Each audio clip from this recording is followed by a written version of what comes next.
For centuries, Portugal ruled over Angola, shaping its destiny through colonization, war, and commerce. But today, the tables have turned. Once a Portuguese colony, Angola is now an economic powerhouse, with billions of dollars flowing into Portugal's economy.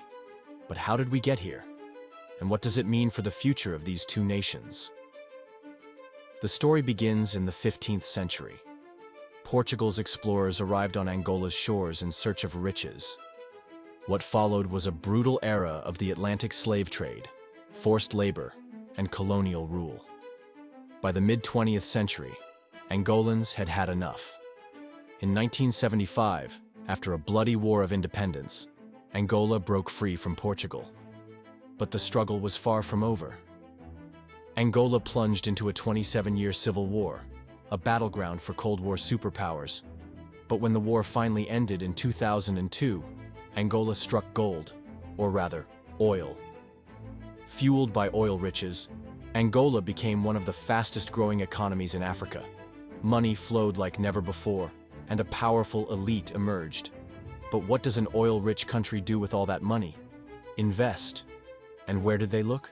Portugal. By the early 2010s, Portugal was in trouble. A devastating economic crisis forced Portugal to seek a €78 billion bailout from the EU and IMF. Banks were failing, businesses were collapsing, and unemployment was soaring. But then, a lifeline appeared.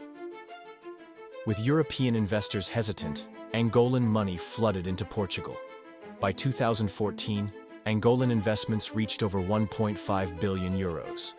Banking, energy, real estate, media, Angolan elites bought up large portions of Portugal's economy. Some called it a rescue mission.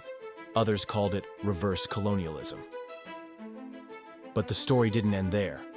In 2014, the oil market collapsed. Angola's economy took a hit, and questions arose. Where was all the money coming from? Investigations exposed massive corruption. And in 2020, the Luanda Leaks scandal rocked the financial world. Portugal froze Angolan assets. Trust was broken. So where do things stand today? Angola is still a major player in Portugal's economy, but the dynamic has changed.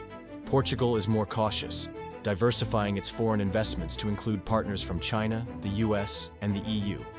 Angola, too, is focusing on sustainable investments rather than risky financial ventures.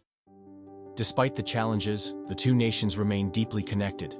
What started as a colonial conquest has transformed into an economic partnership built on opportunity, risk, and shared history. The question is, what comes next?